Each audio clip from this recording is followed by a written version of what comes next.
تنفتح البصائر بعد غين فتنكشف الغياهب والغيوب.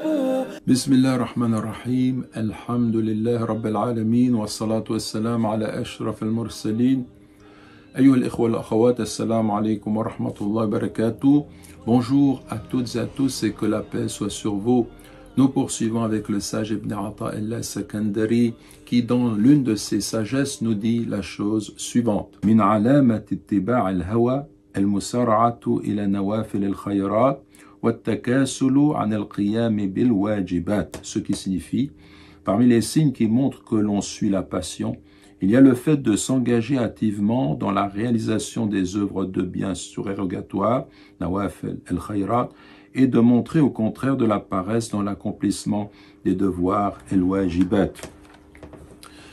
Il peut arriver effectivement que l'être humain sente qu'il lui est beaucoup plus facile d'accomplir des œuvres surérogatoires, comme la prière de la nuit par exemple. Quand il est seul chez lui, eh bien il va accomplir, augmenter ses prières, il va ressentir ainsi un sentiment d'exaltation, alors que lorsqu'il s'agit de se rendre à la prière en communauté, comme la prière du matin ou la prière de midi, par exemple, eh bien, il n'éprouvera pas du tout ce même élan.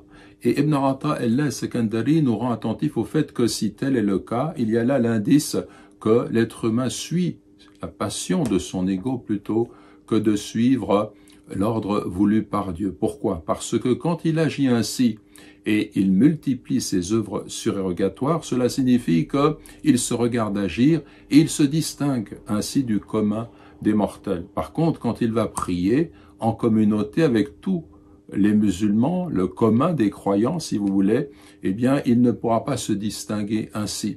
Il accomplira d'abord ce que Dieu lui demande, avant d'y ajouter ce que lui veut entreprendre, et cela va le conduire précisément à ne pas se regarder dans un miroir, mais à sentir qu'il n'est que l'adorateur de Dieu, que le serviteur de Dieu, qu'il commence d'abord par faire ce que son maître lui ordonne avec tout le monde, comme tout le monde, sans distinction aucune.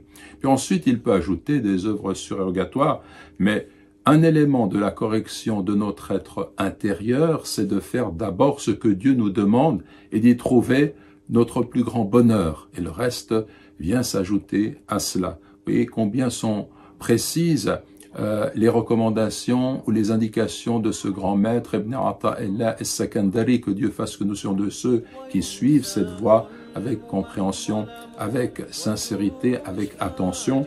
Wa jazakumullahu khayran wa salamu alaykum wa rahmatullahi wa barakatuh.